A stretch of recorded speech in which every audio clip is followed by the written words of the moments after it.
Welcome to Screen Fiend. This is a live. The live footage and live shooting. What you're seeing here is a film that was based on Target. The first movie based on Target. The supermarket store. In the 90s. From a film called Career Opportunities. Written by code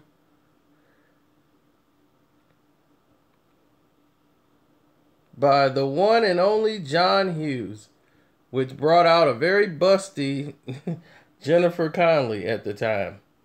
She was extremely busty at the time. Where did that go? And Jim, what's his name? Jim Watley. You know, everybody thought he was going to be a star.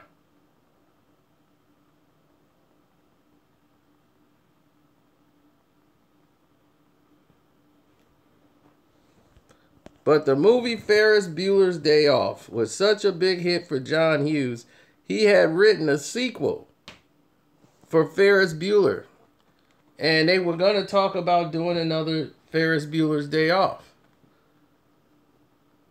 with him and Simone, and this was just a project piece he had that was left on the scrap yard that he had written up, and Hollywood was basically downing all of his movies. Can you believe Ferris Bueller was did not get rave reviews when it came out? They thought it was juvenile. They said, "Oh, this movie sucks." And John took all these reviews pretty hard. So he didn't want to put his name on anything because he felt like if he put his name on it, people would just dump all over it. So the film wouldn't get a chance. So next thing you know, it became like a mega hit. It started to catch on as the time went by. So they were talking about going ahead and making a sequel for Ferris Bueller's Day Off. A major problem happened because at the time, Ferris Bueller, which is Matthew Broderick, was dating his sister in the movie, who was Jennifer Grey. They were overseas in Europe and got involved in a car accident in which Matthew Broderick was driving on the wrong side of the road, got in a car accident, and killed the other person that was driving. And that was very devastating to the relationship with Jennifer Grey and Matthew Broderick. And when that happened, they never recovered for a relationship. And Ferris Bueller, the sequel, was never going to happen. At least at that point in time, it was too devastating for him to even think about doing something like that. Plus, they didn't want to have the negative press. So what happened was, it's 4 years later. They were talking about doing the actual movie. And Lord and behold, the script got picked up that he had.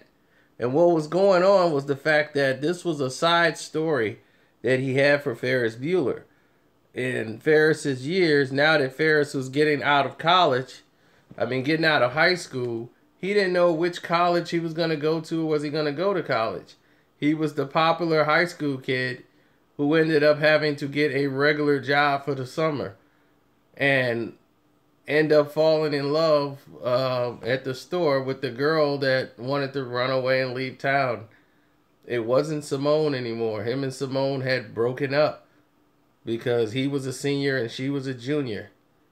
So now this girl here wants to run off with them. And haven't you noticed he looks like Ferris and she looks like Simone? They purposely dressed him up in this, have his hair up like he's Ferris. He was wearing sunglasses like Ferris Bueller.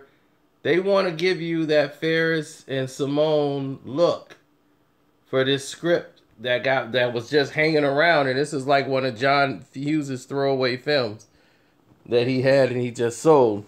The movie's not outstanding, but it's pretty funny and was pretty entertaining. He's a big dreamer trying to get out in the world, and he ends up settling all the time. And right now he's settling as a nighttime janitor, where he runs into Jennifer Connelly, who's tired of her dad and is ready to run off. And she convinces him to like leave his job and just, she's got $52,000 and she's ready to run off in the world and wants him to join her. But Lord and behold, there are two criminals who broke into this Target because they think it's closed and nobody's there. And they don't have any idea that there's two gunmen who's wanted for murder and robbery on the loose. And they're actually in the same Target. So, actually, this movie was pretty good. It was exciting. And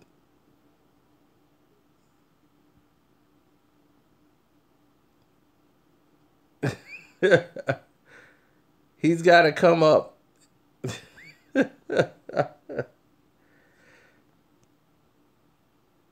It's called Career Opportunities.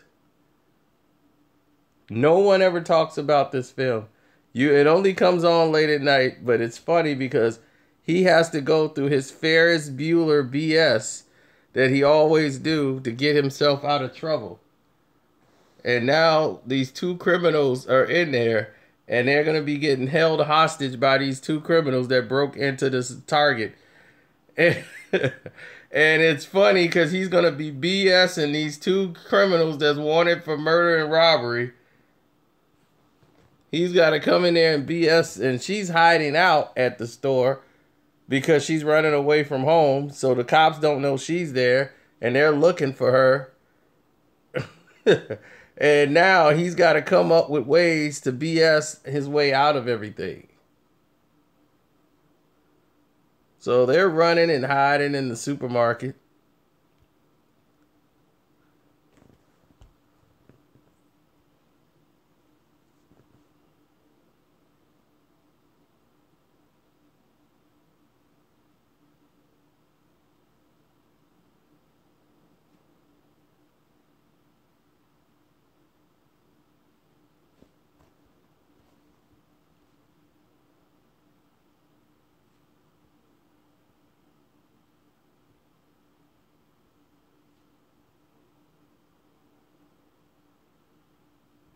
Career opportunities.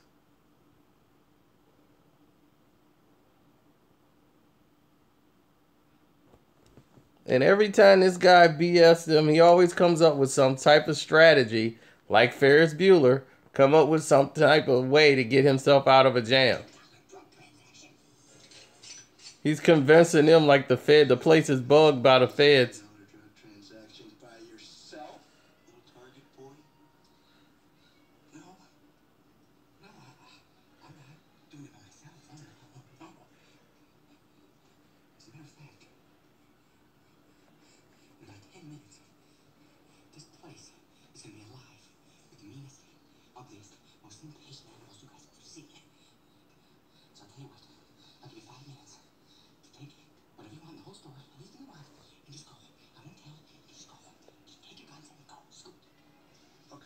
Who's the girl?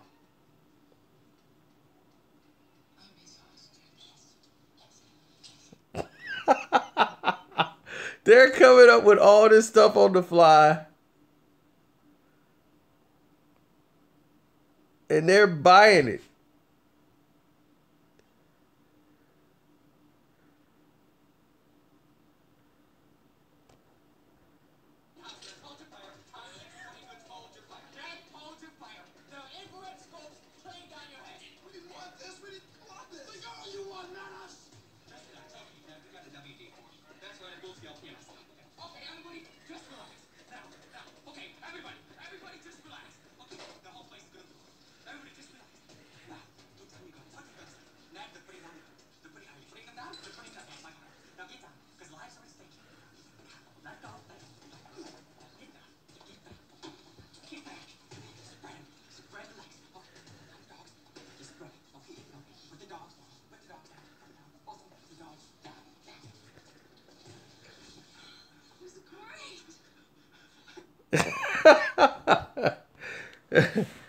So, yeah, those are the world's dumbest criminals. Now,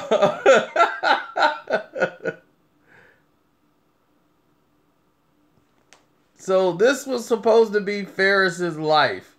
He fell from grace. He had to work at the supermarket, and this chick that he ran into brought himself back to life, back to the old Ferris that he used to be. He needs to leave town.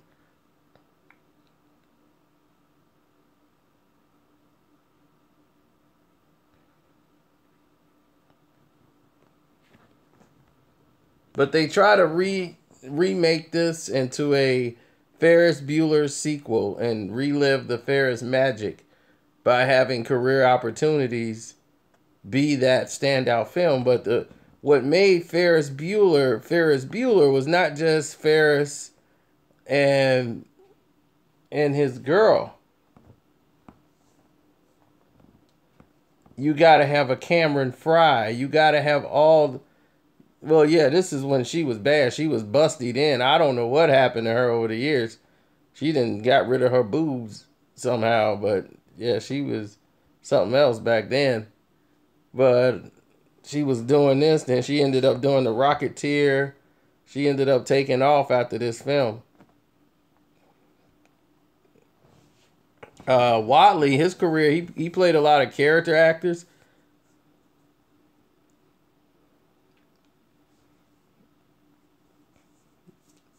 But Jennifer Connelly, this was like one of her start out films in her career as a co-star. So Sloane Peterson and Ferris Bueller, they look like these characters. But this film took place on one location, Target. So when you film the whole movie in Target and don't have any other thing to say, I mean, you don't have any other characters to really go with except for the criminals and these two. So the film didn't really take off because there was nothing else to really connect. Yes, he kind of reminds you of Ferris, the way he acted, the way everything he did. She did remind you of Sloane Peterson. And this was the Ferris Bueller sequel that never got off the ground. It was one part of the Ferris wheel that didn't really work.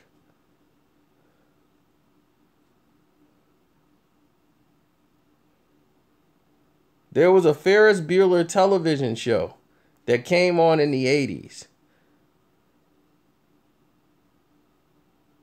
that they wanted John Hughes not to have anything to do with. It lasted one season. And one of the episodes, Ferris was supposed to have a job. And this is what his job was going to detail. He was going to work at a supermarket.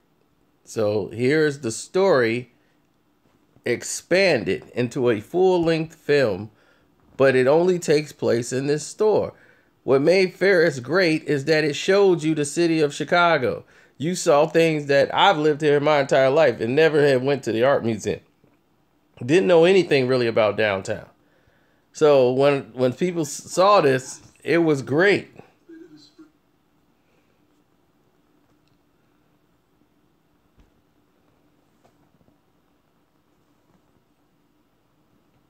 Then they were stupid enough to give the guns back to the criminals so that the movie can continue.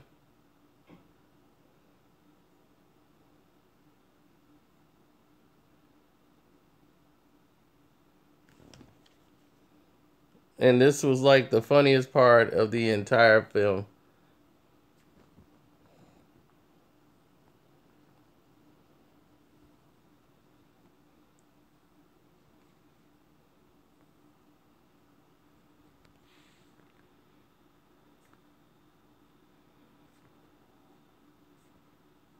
Anybody got a quarter?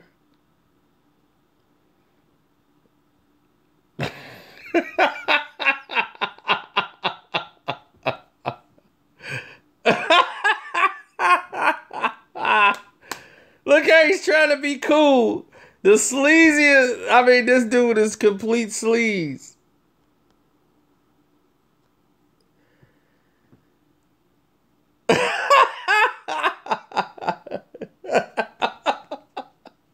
The over sleaze ball.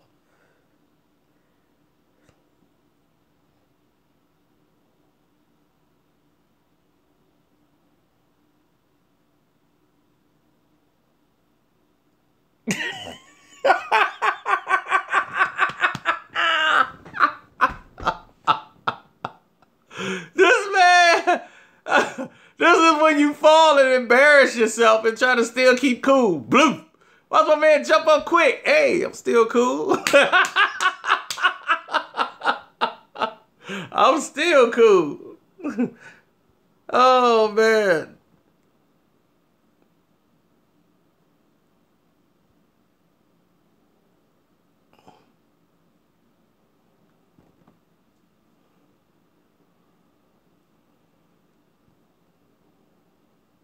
Now she's convinced them that she's finna run off with them. They finna rob the Target.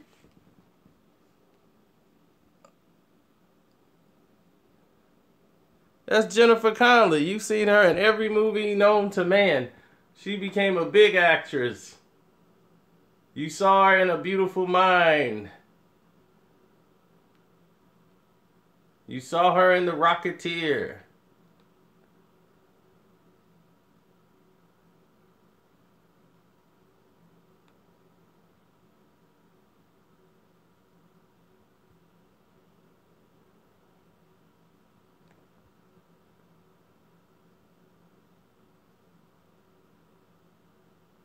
He was mad that she was just going to run off with these criminals.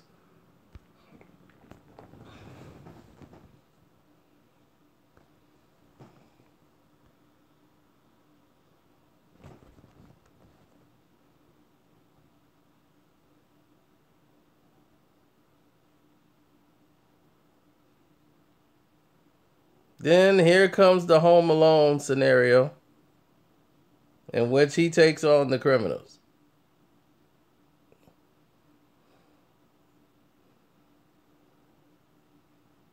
She comes back.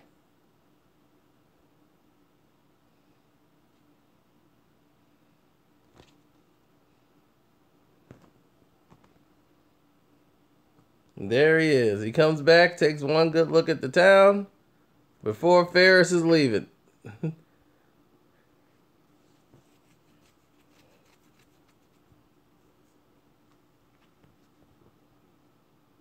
And he's going to Hollywood. And all he was a dreamer. He always lived in his head. Never really left the town to branch out to do anything. Now he's leaving. Finally.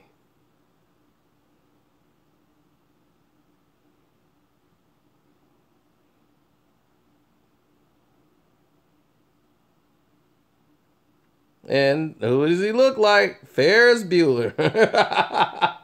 Bueller! Jim Wood. Part of his imagination. He always imagines everything's about him.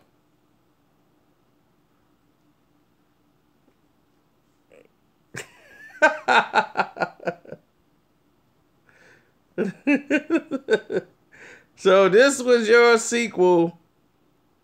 This was your sequel to Ferris. That was like a 1/6 section of a film. It was one base part that they stretched out into a whole film. With Ferris having a job. Then it was going to be a screenplay for an episode.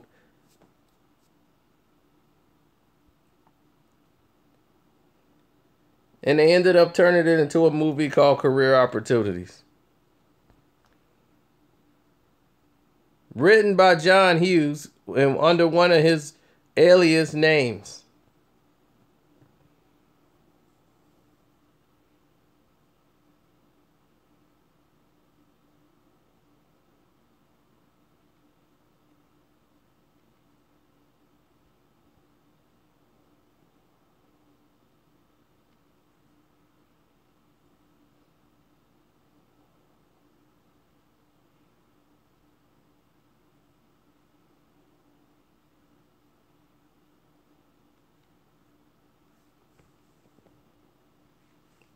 So now you know the truth. Career opportunities, baby. All right, it's my bedtime. I'm out.